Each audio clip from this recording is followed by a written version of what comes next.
Timothée, que ses amis appelaient simplement Tim, jeta un coup d'œil sur l'écran de son téléphone. Un message venait d'arriver, de la part de sa femme Christine, ou, comme elle préférait qu'on l'appelle, Chris. Ils étaient mariés, depuis déjà 5 ans. Timothée venait tout juste de signer un contrat de maintenance très important, avec une grande entreprise de Lyon, qui possédait des succursales, réparties dans tout le pays. Il s'attendait à ce que son patron, Jacques, soit absolument ravi.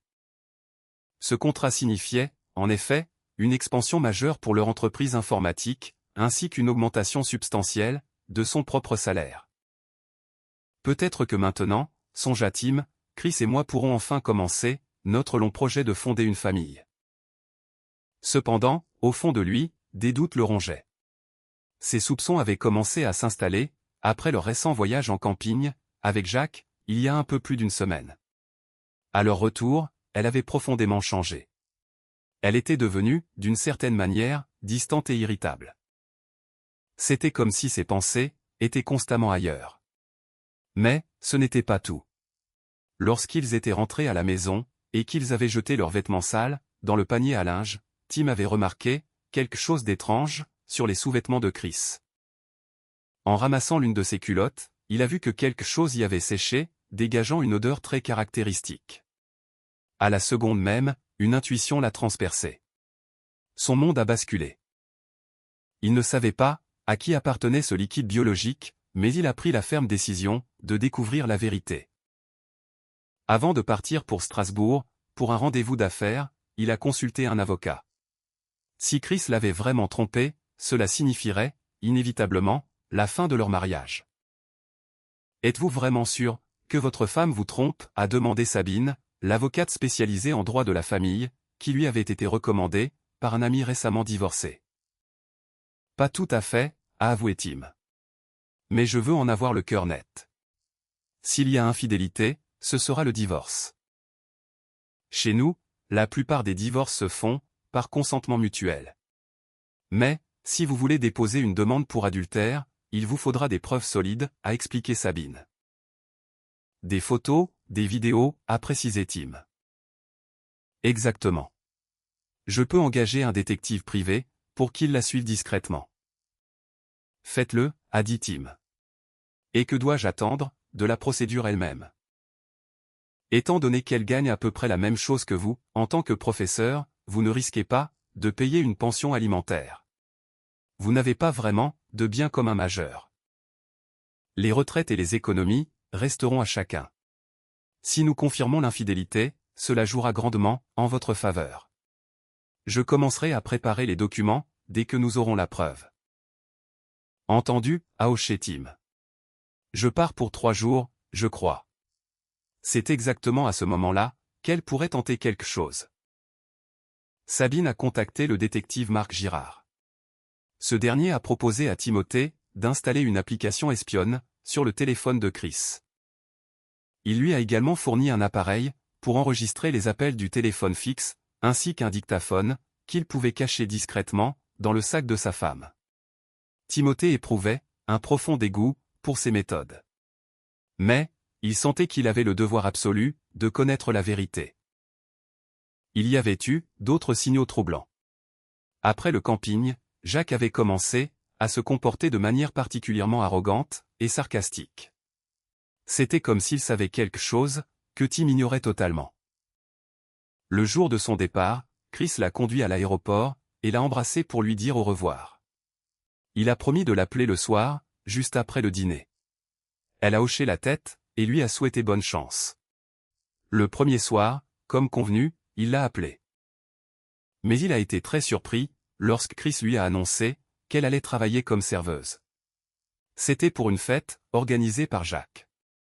Selon elle, ils avaient eu une urgence de dernière minute. Quelqu'un du personnel de service était tombé malade et Jacques lui avait demandé de l'aide.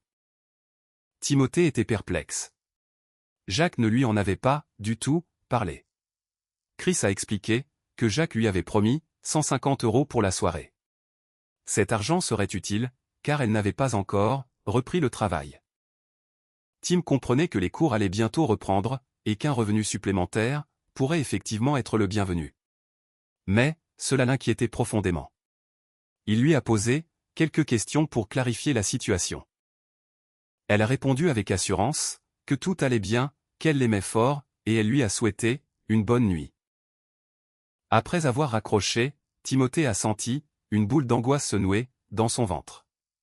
Il a décidé d'appeler le détective pour lui communiquer cette nouvelle information. « Je voulais vous prévenir », a-t-il dit. Christine a accepté de travailler comme serveuse lors d'une fête chez Jacques. Marc a confirmé qu'il en prenait bien note et qu'il le tiendrait informé. Timothée l'a remercié et a mis fin à l'appel. Le lendemain, il a essayé de joindre sa femme, mais son téléphone portable était hors zone. Il a essayé le fixe, mais le répondeur s'est déclenché. Serait-elle restée chez Jacques pour la nuit, a-t-il pensé, avec une vive anxiété. Mais ses illusions se sont rapidement effondrées. Dans l'après-midi, un email de Marc est arrivé. Christine est restée chez Jacques pour la nuit, et elle y est encore. Et disons que sa soirée a été plutôt mouvementée. Je vous joins quelques photos. Je vous préviens, cependant, elles sont très explicites. Vous recevrez le rapport complet dès votre retour. Timothée a ouvert la pièce jointe, et son cœur s'est effondré. Sa femme, avec qui il vivait depuis 5 ans, avait été photographiée dans des scènes intimes. Sur une photo, elle était avec Jacques lui-même. Sur d'autres, elle était avec des collègues, qu'il considérait autrefois comme ses amis. La deuxième photo montrait Christine, allongée sur le sol. Des larmes ont coulé des yeux de Timothée, et ses mains tremblaient. Il ne pouvait pas croire que tout cela se produisait dans la réalité. Il a composé son numéro une nouvelle fois. Toujours sans réponse. Le téléphone de la maison renvoyait également vers le répondeur. Sans un mot de plus, il s'est dirigé vers le bar de l'hôtel, dans l'espoir de noyer sa douleur. Le matin suivant, il a vérifié le traceur GPS. Le téléphone de Christine se trouvait toujours chez Jacques. Marc a confirmé cela avec un nouvel email. D'autres photographies étaient jointes à ce message. L'une d'elles était particulièrement choquante, on y voyait Jacques, son fils Michel, et plusieurs autres hommes que Timothée n'a pas reconnus. Probablement des amis de Michel. Tous travaillaient dans l'entreprise que Tim considérait, jusqu'à récemment, comme sa seconde famille. Désormais, il ne ressentait plus que du dégoût et un sentiment de trahison. Après avoir terminé ses affaires à Strasbourg, il a pris un vol matinal pour rentrer chez lui. En sortant de l'aéroport, il a remarqué que la voiture de Christine n'était pas là. En vérifiant le traceur, il s'est assuré qu'elle était toujours chez Jacques. En rentrant dans la maison, il s'est changé et a immédiatement appelé le bureau de Sabine. À sa grande surprise, la secrétaire lui a annoncé qu'elle pouvait le recevoir cet après-midi même. Timothée a de nouveau appelé sa femme. Cette fois, elle a répondu. Sa voix était essoufflée. « Où es-tu » a-t-il demandé. « À la maison, je fais du rangement » a-t-elle répondu précipitamment. Il a senti le sang battre dans ses tempes. Un mensonge grossier, jeté en plein visage. « J'ai terminé mes affaires, je rentre à la maison » a-t-il dit calmement. Christine a répondu, d'un ton joyeux. « Je peux venir te chercher. Je passe te prendre à l'aéroport. » Ce n'est pas la peine, a tranché Tim froidement. Je vais prendre un taxi. En raccrochant, il s'est demandé si elle avait remarqué qu'il n'avait pas prononcé son habituel « je t'aime ». Secouant la tête, il est sorti de la maison et s'est rendu chez son avocate. Christine, en regardant l'écran éteint de son téléphone, fronça les sourcils. Tim terminait toujours leur conversation avec tendresse. Mais aujourd'hui, sa voix était froide et très distante. Elle avait eu l'intention de partir après la première nuit. Mais le magnétisme de Jacques et de Michel s'était avéré beaucoup trop séduisant. Elle se convainquait qu'elle cédait simplement à ses propres désirs qui s'étaient accumulés au fil des années. Elle était persuadée que tout s'arrêterait à la rentrée scolaire. Et que Tim ne le saurait jamais. C'est pourquoi, le jour suivant, elle était restée chez Jacques. Et dans l'après-midi, pendant qu'il était parti pour affaires, Michel lui avait tenu compagnie. Avant d'ajouter, par la suite, ses amis à leur divertissement. Lorsque Jacques est rentré chez lui, Christine était dans son lit, en compagnie de Michel. En se joignant à eux, Jacques a ricané. Il faudrait envoyer Timothée, plus souvent en voyage d'affaires. Mes cours vont bientôt reprendre, a-t-elle répondu. En semaine, je ne pourrai pas. Et tant que Tim est à la maison, je ne veux pas prendre de risques. Et pourquoi pas? A demandé Jacques, avec un sourire en coin. Peut-être même, qu'il aimerait te regarder, avec d'autres hommes. Ils se sont mis à rire. Bien qu'elle ait avoué son attirance pour Jacques, Christine a assuré qu'elle aimait toujours Timothée. Et qu'elle ne voulait pas lui faire de mal. On peut s'arranger pour qu'il parte le week-end, a proposé Jacques. Et toi, tu resteras avec nous. Mais il finira par tout découvrir, a-t-elle dit. Il n'est pas stupide, après tout. Ne t'inquiète pas, a répondu Jacques, en sortant une caméra. Je m'occuperai de lui. À une seule condition. Laquelle, a-t-elle demandé. Tu ne couches plus jamais avec lui. Tu nous appartiens, maintenant. C'est compris. Et comment je suis censé faire ça, a-t-elle demandé, en fronçant les sourcils. Tu inventeras bien quelque chose. Un mal de tête, de la fatigue. Les excuses ne manquent pas. J'essaierai, a hoché Christine. Il ne se doutait absolument pas que depuis une camionnette garée en face de la maison, un enregistrement était en cours. Des mini-caméras filmaient le moindre de leurs mouvements. En voyant les preuves, rassemblées par Marc, Timothée a subi un véritable choc. En plus des photos, il y avait aussi des vidéos. Sa femme participait à des scènes qu'il n'aurait même pas pu imaginer. À l'écran, elle n'était pas seulement avec Jacques et Michel. Elle était aussi avec plusieurs autres hommes. Ce qu'elle faisait avec eux lui semblait étranger, presque impossible. Il sentait que tout ce qui existait entre eux était en train de se dissoudre. Sabine essayait de le réconforter, mais la douleur ne le lâchait pas. Comment a-t-elle pu changer à ce point, en l'espace de 5 ans? A-t-il balbutié. Qu'est-ce que j'ai fait de mal? Et Jacques? Je le considérais comme un ami. Je vais déposer les documents pour le divorce, a déclaré Sabine. Pour cause d'infidélité. De plus, nous pouvons intenter une action en justice. Pour ingérence dans la vie privée, contre Jacques et vos anciens collègues.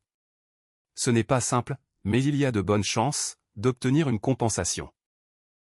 Fais ce qu'il faut, a répondu Tim. Mais, sans faire de bruit inutile. Ne fais pas de bêtises, l'a-t-elle averti. Je n'aimerais pas avoir à te sortir de garde à vue. Je ne suis pas idiot, a-t-il dit. Quand les papiers seront-ils prêts? D'ici quelques jours. En attendant, reste calme. Joue un rôle, et ne montre pas que quelque chose ne va pas. Je suis un très mauvais acteur, a-t-il avoué. Et je ne la toucherai plus. Qui sait ce qu'elle a pu attraper, avec eux? Dis-lui que tu es malade, a suggéré Sabine. Un rhume, une gastro. Choisis ce que tu veux. D'accord, a-t-il hoché la tête. Merci. En quittant le bureau, Timothée a ressenti un léger soulagement. Mais, à l'intérieur, il avait toujours la nausée. Assis dans sa voiture, il a compris qu'il ne pouvait plus continuer à travailler pour l'entreprise de Jacques. Il ne pouvait plus voir ceux qu'il avait trahis. Il a fait défiler ses contacts et a trouvé le numéro dont il avait besoin. Corot à l'appareil, a répondu la voix. Eugène, c'est Timothée, a-t-il dit. Tim. Mon ami, comment vas-tu, s'est réjoui l'autre. J'ai connu des jours meilleurs, a avoué Tim. Dis-moi, as-tu toujours un poste vacant chez l'Empire? Eugène Corot l'invitait depuis longtemps à le rejoindre. Mais Timothée, par loyauté envers Jacques, avait toujours refusé. Aujourd'hui, cette loyauté n'existait plus. Bien sûr.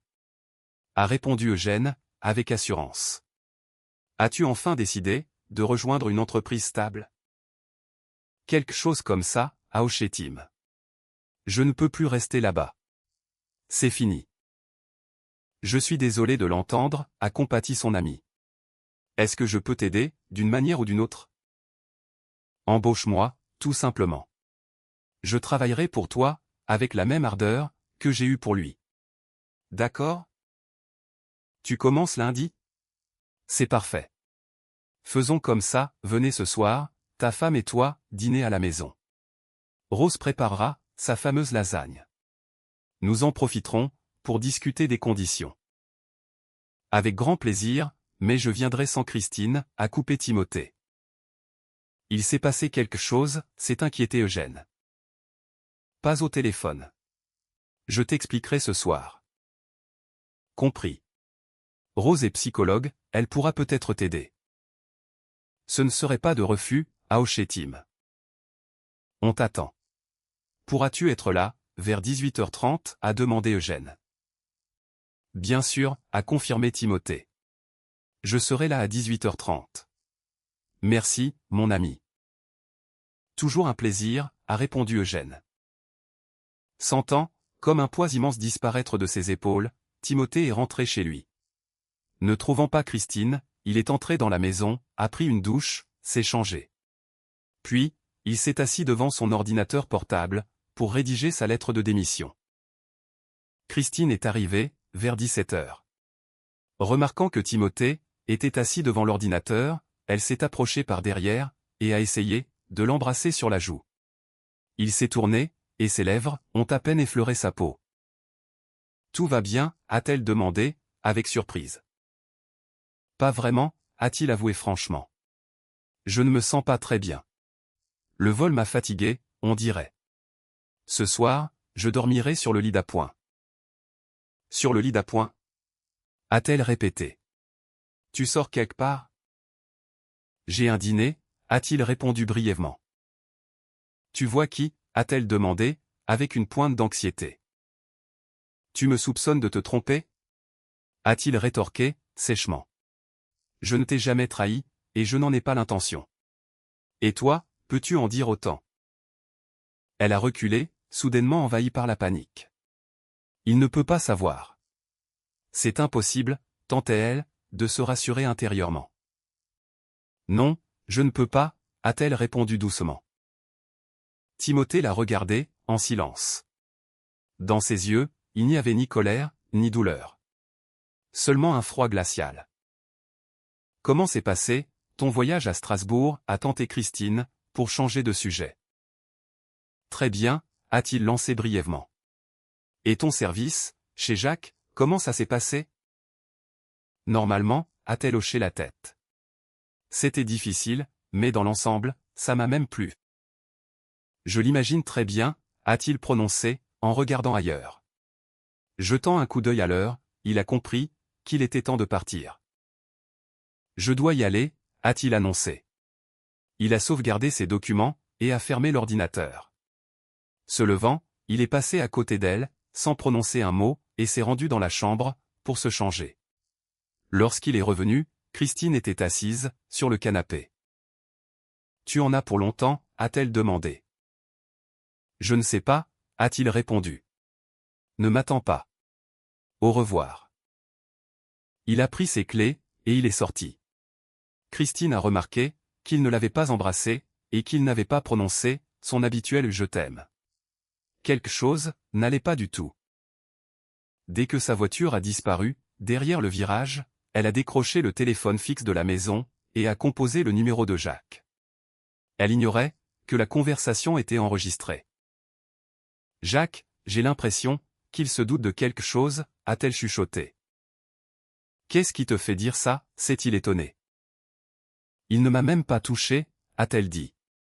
D'habitude il m'embrasse, il me dit je t'aime, mais aujourd'hui, rien. Il était distant. Il a dit qu'il avait un dîner. Un dîner? A répété Jacques. Et avec qui? Il ne me l'a pas dit, a-t-elle avoué. Eh bien, tant pis pour lui, a soufflé Jacques. S'il part, c'est très bien. Tu viendras vivre chez nous. Et moi, je vais surcharger Tim de travail. Comme ça, il n'aura même plus le temps de passer à la maison. Mais je ne veux pas le perdre, Jacques. Je l'aime, a-t-elle dit doucement. Oui, bien sûr. Tes actions de ces derniers jours le prouvent parfaitement, a-t-il répondu, d'un ton sarcastique. Ce n'est pas juste, s'est-elle indignée. Oui, j'étais avec vous, et ça m'a plu. Mais je l'aime, malgré tout. Je ne veux pas qu'il s'en aille. Mouais, a balayé Jacques. Laisse-le se calmer. Et s'il ne se calme pas, on réglera ça aussi. Tu ne comptes pas lui faire de mal, n'est-ce pas, a demandé Christine, avec inquiétude. Rien de direct, a rassuré Jacques. Il faudra simplement l'obliger à voir les choses sous un autre angle. Et tu y participeras aussi. Quoi, s'est-elle étonnée. C'est bien ça, a-t-il confirmé. Le moment venu, tu nous aideras à lui expliquer comment les choses fonctionnent désormais. N'oublie pas où se trouve ta loyauté à présent. Et souviens-toi, j'ai des vidéos qui pourraient provoquer un énorme scandale si elles venaient à fuiter. Tu n'oserais pas, s'est-elle indignée. J'oserais, a-t-il répondu calmement. J'ai les enregistrements du camping, et bien d'autres moments, très compromettants. Tu m'appartiens, Chris. Alors, tiens, Tim en laisse. Se sentant acculée, Christine a accepté, à contre-cœur. D'accord, Jacques. Mais je t'en supplie, ne le touche pas. Jacques s'est contenté de ricaner au téléphone. Bien sûr, bien sûr. Et il a raccroché. Pendant ce temps, Timothée était déjà arrivé, devant la grande maison à 2 étages, où vivaient Eugène et Rose Corot. Il est sorti de la voiture, en tenant une bouteille de vin, achetée sur le chemin. Eugène l'a accueilli à l'entrée, et a accepté le cadeau, avec un grand sourire. Entre, Tim. Merci, le vin sera parfait, pour le dîner. Ils sont entrés dans la maison, où Rose les attendait déjà, dans la salle à manger, avec des lasagnes fumantes. Tim, je te présente ma femme, Rose. Rose, voici Timothée, notre nouveau responsable de la relation client, a présenté Eugène. Timothée lui a serré la main. Très heureux, Rose, a-t-il dit. De même, a-t-elle souri. Et pas besoin de formalité, appelez-moi simplement Rose. Ils se sont assis à table. Rose a servi les parts de lasagne, et Eugène a versé le vin. Timothée les a remerciés, pour leur accueil chaleureux. Ce sont les meilleures lasagnes de toute ma vie, a-t-il avoué. Je suis ravi, que ça te plaise, a répondu Rose. C'est l'une de mes spécialités. Tim, je ne veux pas être indiscret, a commencé Eugène. Mais, tu as quitté Jacques, de manière assez soudaine. Que s'est-il passé? Tim a hoché la tête, a poussé un soupir, et a commencé à parler. Oui, il s'est passé des choses. Pas les plus agréables. Raconte-nous, a demandé Rose, avec douceur. Il a rassemblé ses pensées, et a raconté les événements des derniers jours. C'est une situation très difficile, a hoché Eugène, avec compréhension. J'ai aussi traversé certaines épreuves. Dans des circonstances un peu différentes, c'est vrai. Quels sont tes projets, maintenant? Mis à part ton changement de travail, a demandé Rose. J'ai consulté un avocat. Je demande le divorce. Selon toute vraisemblance, nous partagerons tout, en deux. Et n'as-tu pas pensé à consulter un psychologue, a-t-elle suggéré, avec prudence. C'est déjà trop tard. Je ne la reconnais plus, c'est comme si j'avais une toute autre personne, à mes côtés. Et toi, comment tiens-tu le coup, a demandé Rose. Mal. Mon avocate me demande d'agir normalement. Mais, c'est presque impossible. Je ne peux même plus la regarder. Pense tout de même à suivre une thérapie, a-t-elle dit doucement. Cela pourrait t'aider à ne pas te perdre au milieu de tout ça. J'y réfléchirai, a hoché Tim. Puisque vous me le recommandez, tous les deux. Rose est la meilleure spécialiste, a ajouté Eugène. Elle m'a beaucoup aidé, en son temps. Et je suis certain qu'elle t'aidera aussi. En plus, c'est inclus dans la mutuelle de l'entreprise. C'est déjà un bon point, a souri Tim, avec amertume. Je suis très sérieux, a dit Eugène, avec chaleur. Rose sait parfaitement comment sortir les gens de ce genre de situation. n'est-ce pas, chérie? Bien sûr.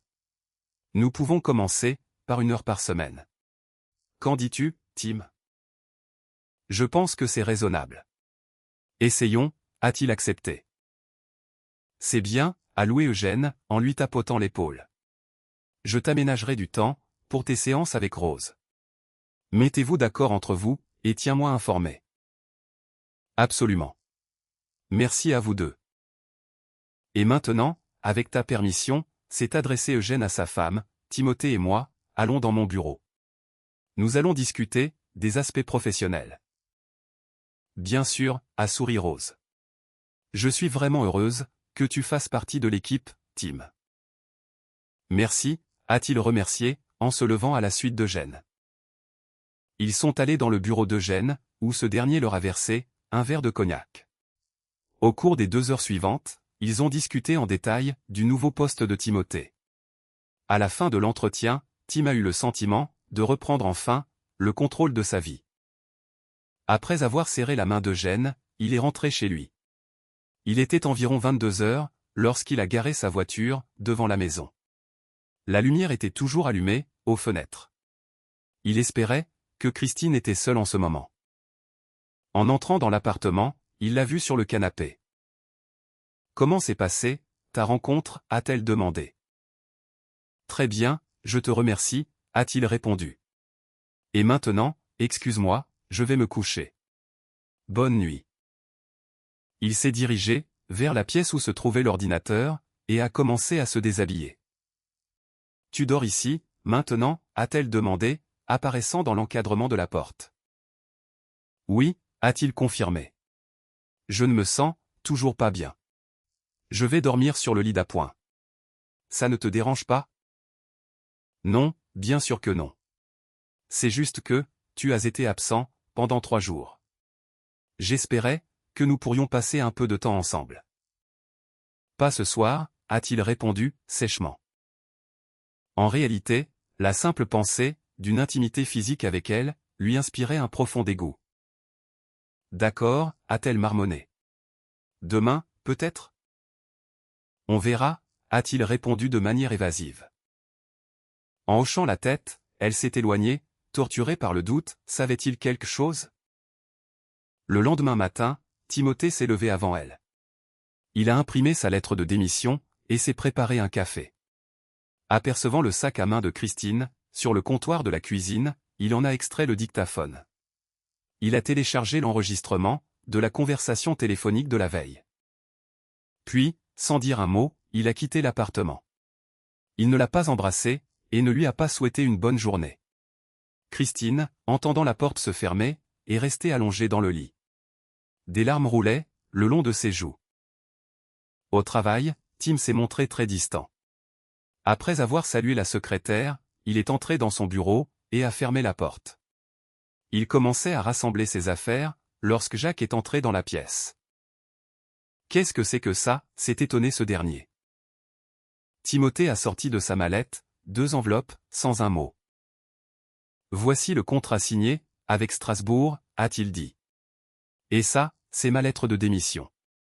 À compter d'aujourd'hui. J'espère bien recevoir ma prime pour l'acquisition de ce client, mon indemnité de congé payé, et mon solde de tout compte. » Ta démission? S'est offusqué Jacques. Tu as perdu la tête? Je comptais sur toi. Sérieusement? A ricané Tim. Tu crois vraiment que je ne sais rien? Tu me prends pour un idiot? De quoi parles-tu? Je m'en vais, et j'ai trouvé un autre emploi. Il ne me reste plus qu'à rassembler mes affaires, et à passer aux ressources humaines. Tim, attends une seconde, parlons-en. Il n'y a rien à dire, Jacques. C'est terminé. Je te considérais comme un ami, mais tu m'as trahi. Tu as détruit mon mariage. Trouve-toi un nouveau bras droit. Ah, alors c'est pour ça, a marmonné Jacques. Eh bien, juste pour que tu le saches, ta femme a agi de sa propre initiative. C'est elle qui a tout commencé. Tu ne devrais pas gâcher ta carrière pour des futilités pareilles.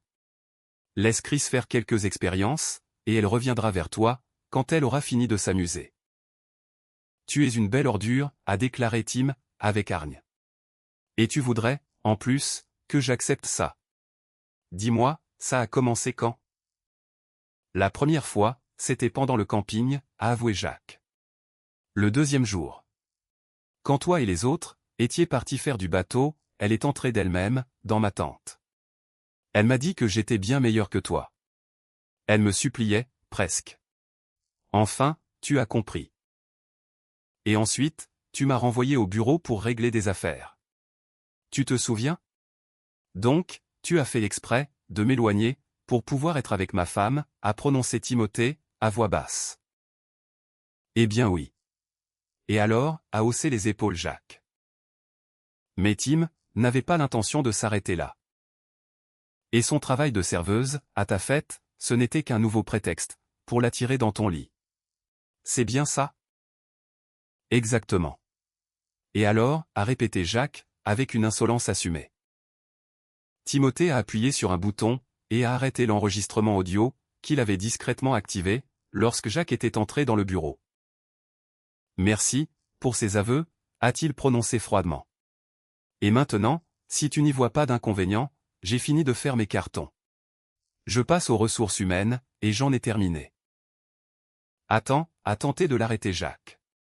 Tu ne peux pas utiliser cet enregistrement. On verra bien, a tranché Tim. Je pars. Adieu, Jacques. Va au diable. Et, tu as oublié quelque chose, a lancé Jacques, en ramassant une photo de Christine, sur le bureau. Je n'ai rien oublié, a répondu calmement Tim. C'est juste, que je n'en ai plus besoin. Si ton fils et toi, l'admirez tant que ça, gardez-la.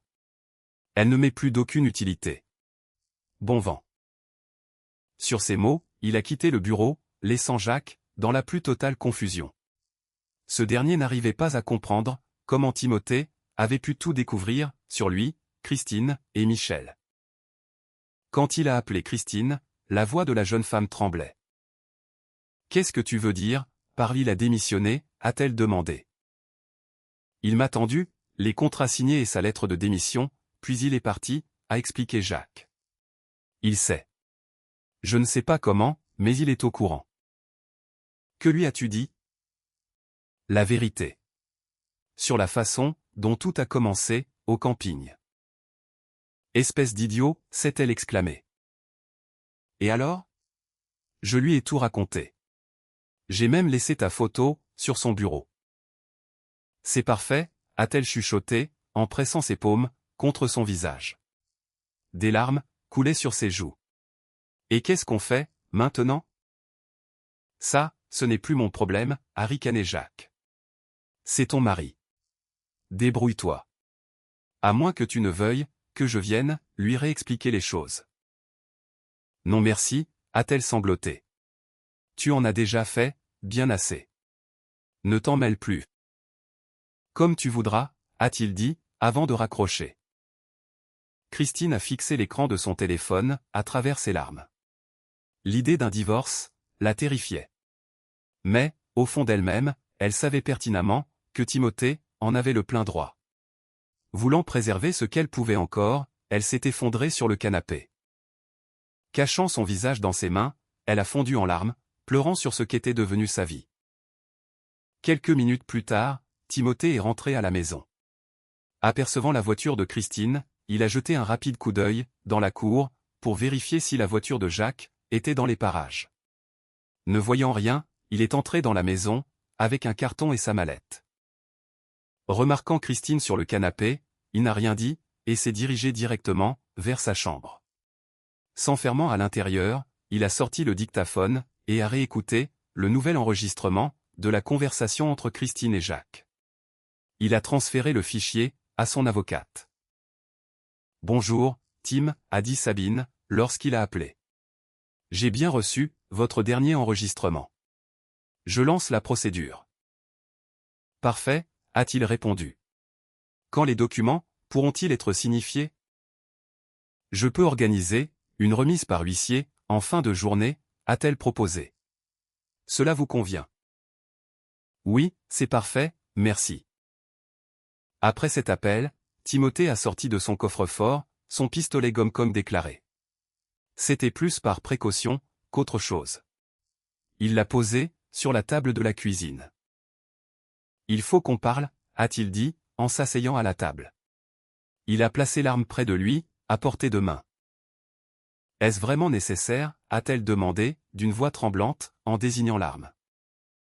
J'espère que non, a-t-il répondu. C'est juste une mesure de précaution. Au cas où, ton amant déciderait de passer, faire un tour. Mon amant, a-t-elle répété. Ne fais pas l'innocente, a-t-il lancé, sèchement. Assieds-toi, nous avons de quoi discuter. Terrifiée, elle s'est assise, ne sachant pas à quoi s'attendre. Premièrement, a commencé Timothée, tu vas recevoir des papiers aujourd'hui. Une demande de divorce.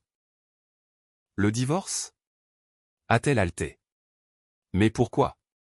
Je ne veux pas divorcer. Je t'aime. Des conneries, l'a-t-il interrompu. Je sais tout. Sur toi, sur Jacques, sur son fils, et tous les autres. J'ai déposé la demande, pour motif d'adultère. Tu n'as aucune preuve, a-t-elle crié. Il a esquissé un sourire amer, a sorti une enveloppe, et a étalé les photographies, sur la table. Les dates et les heures, y figuraient.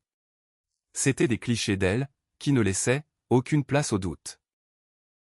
J'ai aussi des vidéos, et des enregistrements audio, a-t-il ajouté. Tu veux y jeter un œil? Elle a secoué la tête en silence. Elle comprenait qu'il était inutile de lutter. Bien. Compte tenu de la situation, j'ai agi humainement. Il n'y aura pas de pension alimentaire.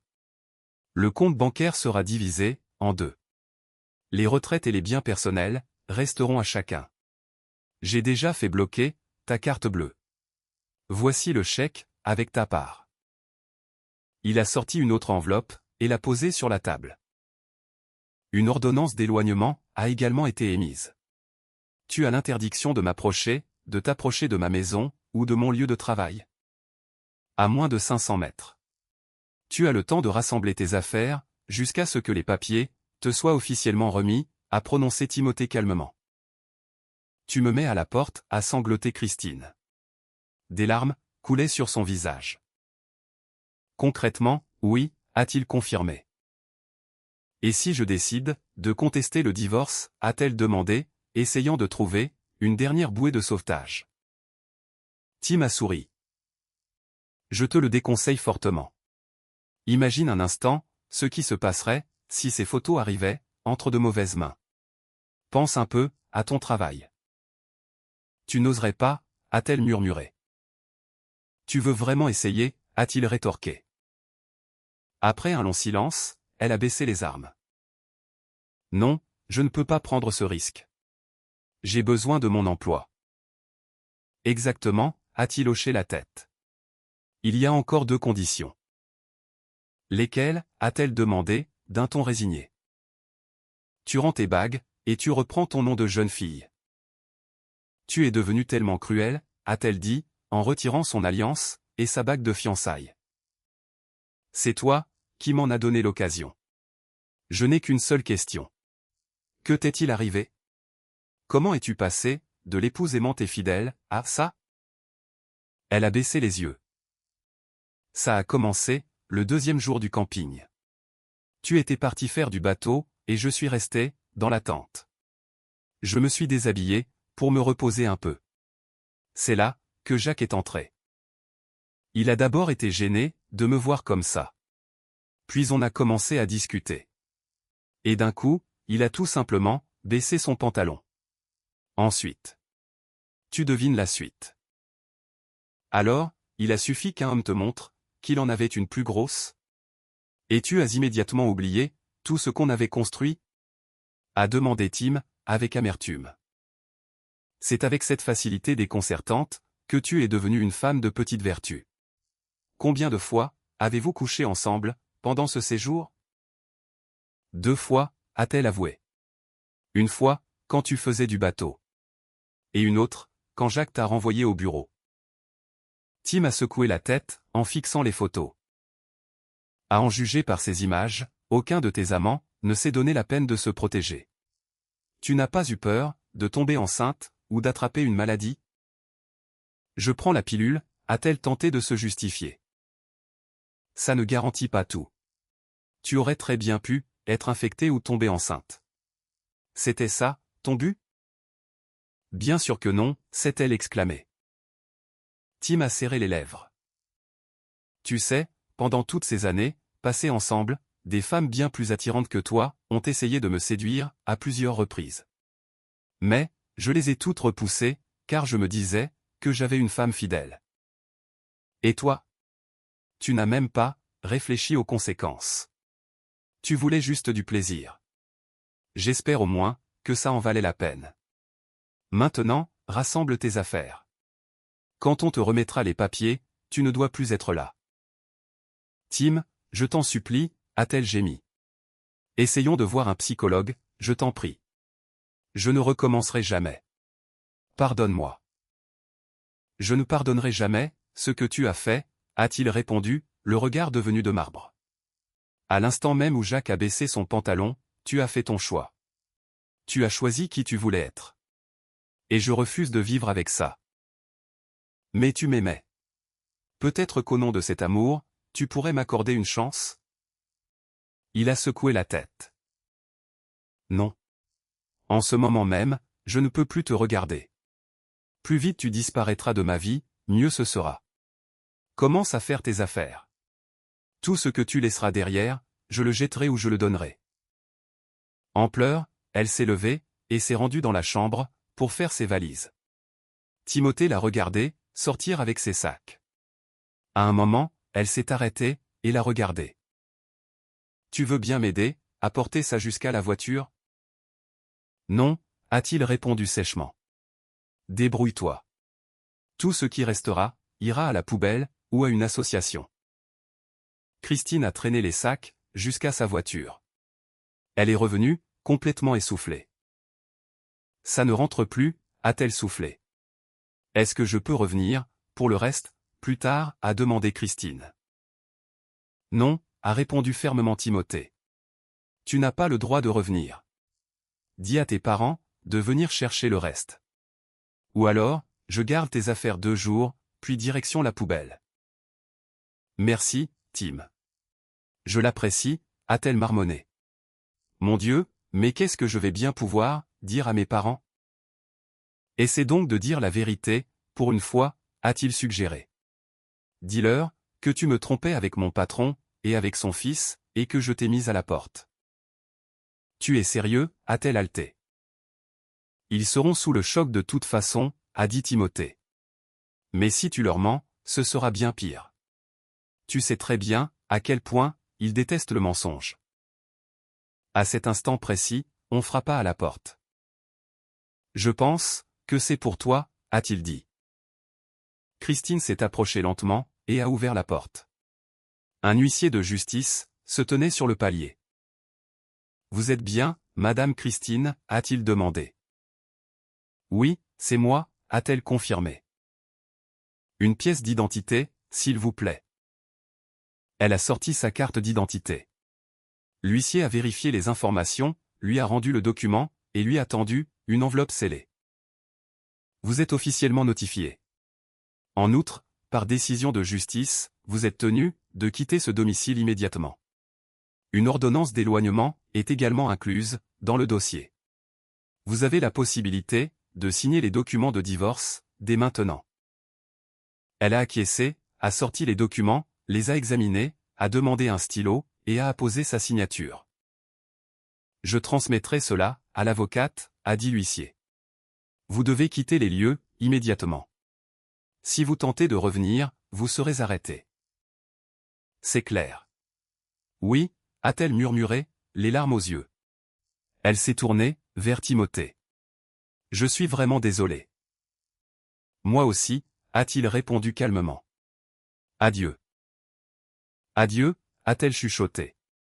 Elle est sortie, et a refermé la porte derrière elle. L'huissier a fait un signe de tête à Timothée, et est parti. Les jours suivants ont été mouvementés pour Tim. Christine n'a pas essayé de le contacter. En revanche, Jacques a laissé 2 messages vocaux menaçants, sur le répondeur de la maison. « Que le diable t'emporte, Tim. Je sais que tu es là. » a-t-il crié. « Si tu ne retires pas ta plainte, je débarque, et je te fais la peau. » Tim s'est contenté de sourire. Il a sauvegardé l'enregistrement, et l'a transféré à Sabine. Celle-ci, à son tour, a informé le commissariat de police local. Plus tard, les parents de Christine l'ont appelée pour demander la permission de venir récupérer le reste des affaires de leur fille. Bien sûr, mais sans elle. Elle est sous le coup d'une ordonnance d'éloignement, a prévenu Tim. J'ai compris, a soupiré lourdement Georges, le père de Christine. Quand il est arrivé avec sa femme, ils ont récupéré les affaires restantes. À un moment, la mère s'est adressée à Timothée. Tim, elle a fait une erreur. Ne peux-tu vraiment pas lui pardonner? Elle t'aime, tu sais. Et que vous a-t-elle raconté, Bérénice, a-t-il demandé. Elle a avoué qu'elle avait fait un écart avec ton patron, a répondu celle-ci. Et c'est tout, a précisé Tim. Eh bien oui. Nous ne lui avons pas posé plus de questions. Tim a sorti l'enveloppe, contenant les photos et les cartes mémoire, puis la leur a tendue, en silence. Ils ont fait défiler les images. Leurs visages sont devenus très pâles. Mon Dieu! Je ne savais pas que c'était grave à ce point, a murmuré Bérénice. Pardonne-moi, Tim. Je ne t'en veux absolument pas. Georges, lui, parvenait à peine à contenir sa colère. Je vais avoir une discussion très sérieuse avec ma fille. C'est une honte absolue. As-tu montré ça à d'autres personnes? Pas encore, a répondu Tim. Mais je l'ai avertie, si elle conteste le divorce, je rendrai tout public. Les parents de Christine ont hoché la tête, avec compassion. Ayant fini de rassembler les affaires, ils ont serré Timothée dans leurs bras, lui ont souhaité bon courage, puis sont partis. Plus tard dans la soirée, alors que Timothée regardait la télévision, on frappa à sa porte. Il a regardé, par le Judas. Sur le palier se tenaient Jacques, Michel, et 2 anciens collègues. Tim a discrètement ouvert son coffre-fort pour armes, a sorti son pistolet gomme-cogne déclaré, et a appelé la police. Il tenait l'arme, derrière son dos. Le 112, j'écoute. Quelle est votre urgence? A retenti une voix, dans le combiné. C'est Timothée. Il y a 4 hommes devant ma porte, y compris mon ancien patron. L'un d'eux m'a menacé. Je vous demande d'envoyer une patrouille en urgence. Je suis armé, mais je n'en ai pas encore fait usage. J'attends. En entr'ouvrant la porte, Timothée a vu que les 4 hommes essayaient de forcer l'entrée. Il a reculé d'un pas, et a tenu son arme prête. On va t'apprendre à vivre, toi, a grondé Jacques. Timothée l'a mis en joue, directement. Ils se sont tous figés instantanément. Vous voulez vérifier si je suis sérieux? A-t-il prononcé calmement. J'ai déjà appelé la police. Ils sont en route. Et si vous êtes encore là, à leur arrivée, vous serez arrêté pour violation d'une ordonnance d'éloignement. Jacques, il ne plaisante pas du tout, a marmonné l'un des hommes. Jacques a hésité. À ce moment précis, une sirène a retenti, non loin de là. Les gyrophares bleus et rouges d'une voiture de patrouille ont illuminé la rue. Oui, Jacques, je ne plaisante pas, a confirmé Timothée. Alors que les hommes commençaient à se tourner pour fuir vers la sortie, 2 solides policiers en uniforme sont apparus dans l'encadrement de la porte. Timothée a abaissé son arme. Posez votre arme, je vous prie, a dit calmement l'un des officiers. Timothée a obéi, et a délicatement posé son pistolet sur le comptoir de la cuisine. Messieurs, ces individus ont violé une interdiction de la justice. Ils ont tenté de s'introduire illégalement dans mon appartement, et m'ont menacé, a-t-il expliqué. Vous avez une copie de l'ordonnance, a demandé le second policier. Oui, bien sûr, a répondu Timothée. Il a sorti d'un tiroir l'enveloppe scellée, contenant une copie de l'ordonnance d'éloignement. L'officier a examiné attentivement le document, l'a rendu à Tim. Ensuite, il a retourné Jacques et ses compagnons face au mur, les mains dans le dos. Les hommes lançaient des regards furieux à Timothée, pendant qu'on leur passait les menottes, et qu'on leur lisait leurs droits. « Vous avez une autorisation, pour détenir cette arme, a vérifié l'un des policiers, auprès de Tim. »« Oui, a-t-il confirmé. »« Vous voulez la voir ?» Il a sorti son portefeuille, et a présenté son permis de détention d'une arme non létale, ainsi que son attestation de formation. « Tout est en ordre, » a hoché l'officier. « Mais, soyez extrêmement prudent, avec cette arme. »« C'est compris. »« Bien sûr, merci, » a dit Timothée. 3 mois se sont écoulés. Pour Timothée, la vie avait changé. Son travail, au sein de l'entreprise L'Empire, lui apportait de la satisfaction, et une véritable stabilité. Ses séances hebdomadaires avec Rose l'aidaient à gérer sa colère, et sa perte de confiance. Il s'était inscrit à une salle de sport, s'entraînait 3 fois par semaine. Il avait également commencé des cours d'arts martiaux, pour renforcer sa discipline intérieure. En complément, il a suivi un programme de nutrition et de récupération physique, recommandé par Rose. Le divorce s'est déroulé, très calmement. Christine, comme on s'y attendait, n'a rien contesté. En revanche, les procédures pour ingérence, dans la vie privée, ont pris plus de temps. Les 2 premières plaintes, comme Sabine l'avait prédit, ont été rejetées. Mais la plainte contre Jacques a produit un résultat très inattendu. Après l'examen des preuves et des rapports financiers, le tribunal a tranché en faveur de Timothée. Jacques a été condamné à lui verser une indemnité d'1 million d'euros. Monsieur Hudson, a déclaré le juge, votre comportement dans cette affaire n'est pas seulement illégal, il est profondément amoral. Vous avez abusé de la confiance d'un subordonné et d'un ami. Vous avez usé de votre position et détruit consciemment sa famille. De plus, vous avez enfreint, à plusieurs reprises, une ordonnance d'éloignement. Le tribunal vous condamne à verser des dommages et intérêts aux plaignants, dans leur intégralité. Votre honneur, cette décision est inhabituelle, est intervenu l'avocat de Jacques. Maître, le comportement de votre client n'est pas seulement inhabituel, il est répugnant, a rétorqué le juge, avec une grande sévérité. La décision est maintenue. Quand la somme doit-elle être versée, a demandé l'avocat. Immédiatement. Dans le cas contraire, votre client sera arrêté, pour non-exécution d'une décision de justice, a raisonné la réponse. Mon client accepte, a hoché l'avocat. Très bien. Et que Dieu vous vienne en aide, si ce compte s'avère être vide. La séance est levée. Le coup de marteau a mis fin à l'audience. Jacques a rédigé le chèque. L'avocat l'a remis à l'huissier, qui l'a transmis à Sabine. Sabine l'a, à son tour, donné à Timothée. Le chèque a été encaissé, sans le moindre problème, et Timothée a payé à son avocate sa part. Quelques semaines plus tard, d'anciens clients de Jacques ont commencé à le contacter. Des rumeurs concernant l'affaire judiciaire s'étaient répandues. Et désormais, très peu de gens souhaitaient faire des affaires avec un homme qui avait détruit le mariage d'un autre, pour son propre plaisir.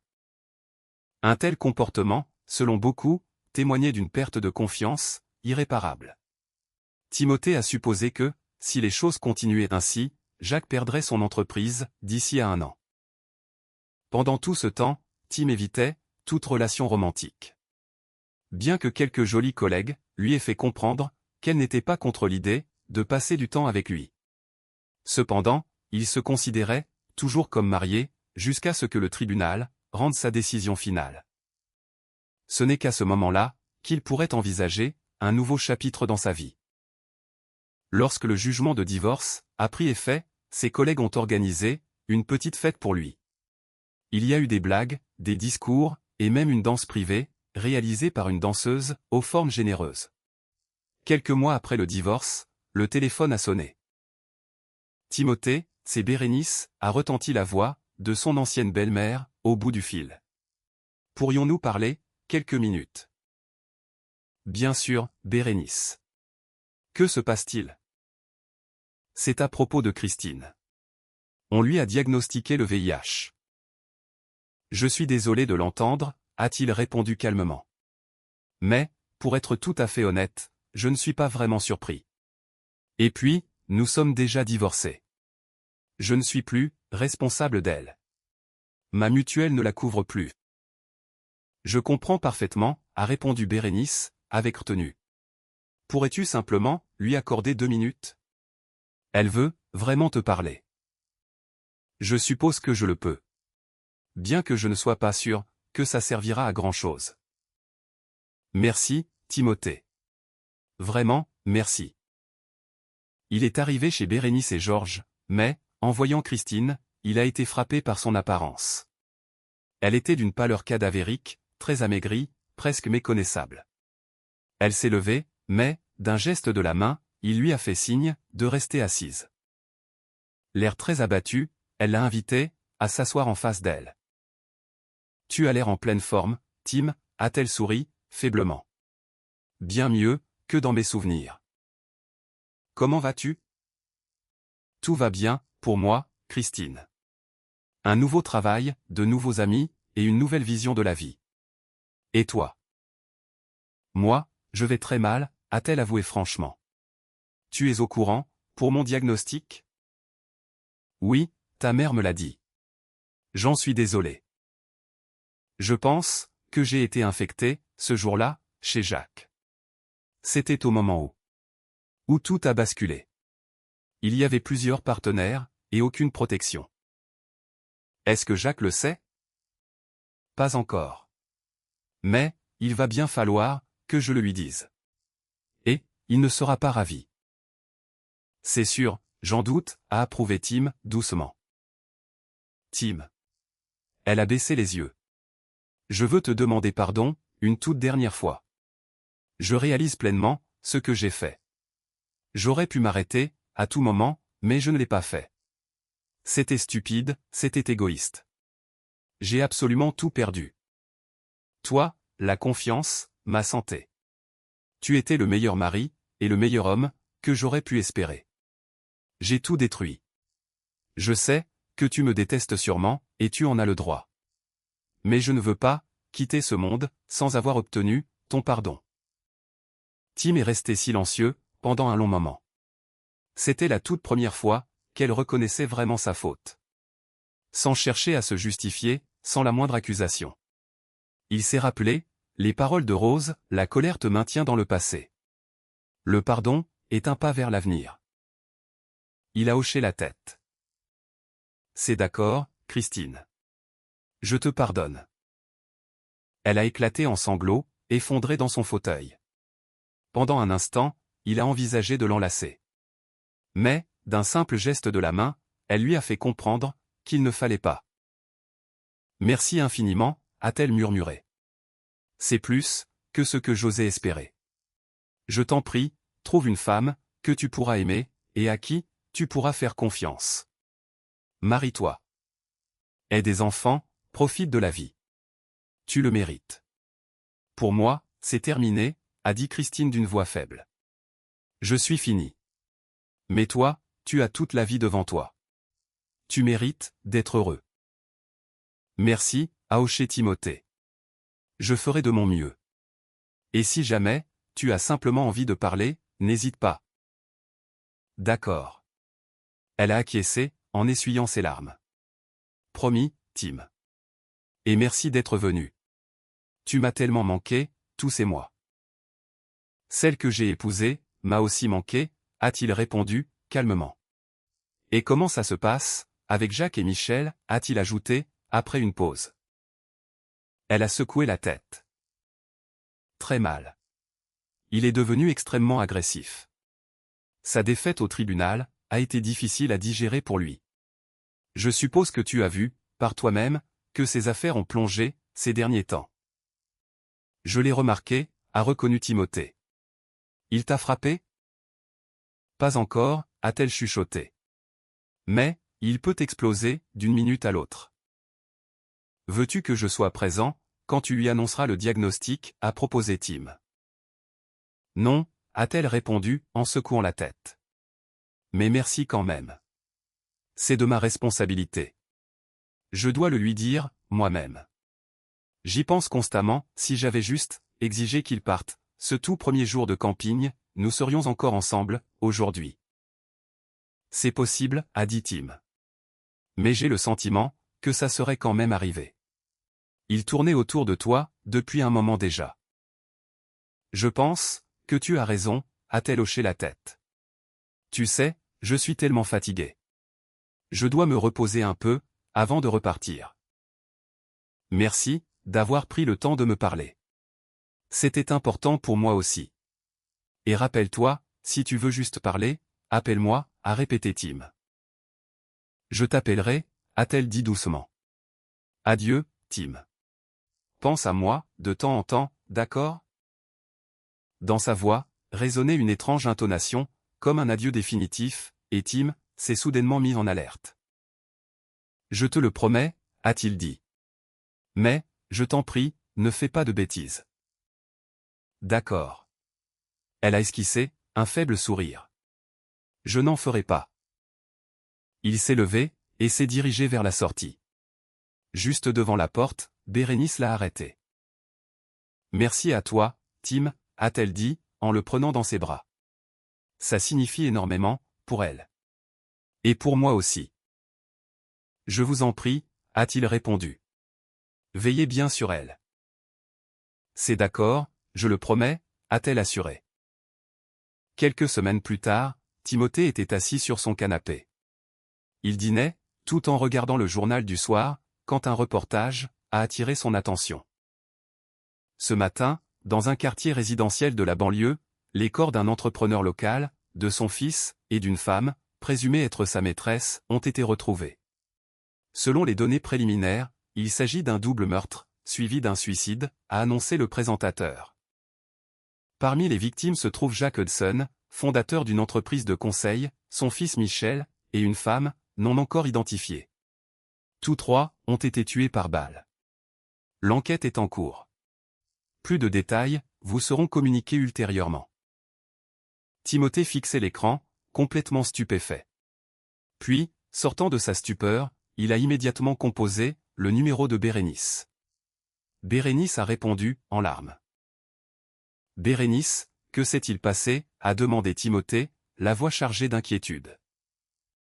Nous venons, tout juste, de l'apprendre. Christine n'est plus de ce monde, a-t-elle sangloté.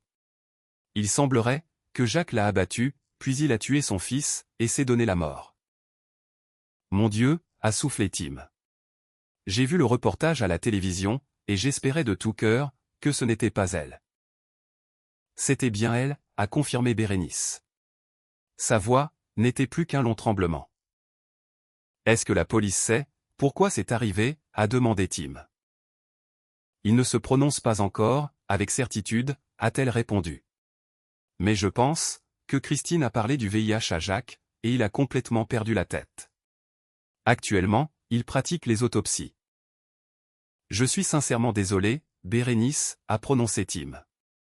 Je vous le jure, je ne lui ai jamais souhaité le moindre mal. Je le sais, Tim, a-t-elle répondu. Elle a fait ses propres choix, et c'est elle-même qui en a payé le prix fort. Mais perdre un enfant unique, c'est tout bonnement insupportable. La seule chose qui me réconforte un peu, c'est de me dire qu'elle est peut-être soulagée, maintenant. Si je peux aider, en quoi que ce soit, faites-le moi savoir. Merci, Tim. Les funérailles de Christine ont eu lieu quelques semaines plus tard. Timothée a posé des jours de congé pour pouvoir soutenir Bérénice et Georges. Il n'y avait pas beaucoup de monde lors de la cérémonie. Les conclusions officielles de l'enquête et des médecins légistes ont confirmé les faits. Jacques et Michel étaient également séropositifs. D'après les résultats de l'enquête, Christine avait informé Jacques de son diagnostic. Elle lui avait suggéré de faire des analyses. Lorsqu'il a découvert que lui, ainsi que son fils, étaient infectés, il est entré dans une rage folle. Il a abattu Christine, puis Michel, avant de retourner l'arme contre lui-même. Timothée a pleuré la mort de Christine pendant plusieurs jours. Des souvenirs de leur vie commune refaisaient surface dans son esprit. Des souvenirs doux, chaleureux, authentiques. Il a compris que, malgré tout ce qui s'était passé, il l'avait profondément aimée, autrefois. Quelques jours plus tard, une collègue, Cynthia Stone, est passée le voir dans son bureau. Salut, cow-boy, a-t-elle souri. Tu ne voudrais pas te joindre à nous, ce soir, pour boire un verre? J'ai l'impression qu'une bonne compagnie ne te ferait pas de mal. Tim a réfléchi un instant. Il a failli refuser, mais il s'est ravisé. D'accord, a-t-il souri. En ce moment, ça ne pourra certainement pas me faire de mal. J'en suis. Super. On se voit, après le boulot, au fer à cheval. C'est noté. J'y serai, a-t-il confirmé. Et, merci pour l'invitation. Lorsqu'elle est sortie, il est resté figé, une fraction de seconde, songeant à quel point la vie pouvait être étrange. Juste au moment où l'on croit que tout s'écroule, quelque chose de nouveau apparaît. Et là, il entendit dans sa tête une voix féminine très familière. Vas-y, fonce, elle ne te laisse pas indifférent, après tout. Tim se retourna brusquement, mais il n'y avait personne. Un léger frisson lui parcourut le dos. Non, c'est impossible, pensa-t-il. Ou alors. Est-ce vraiment possible?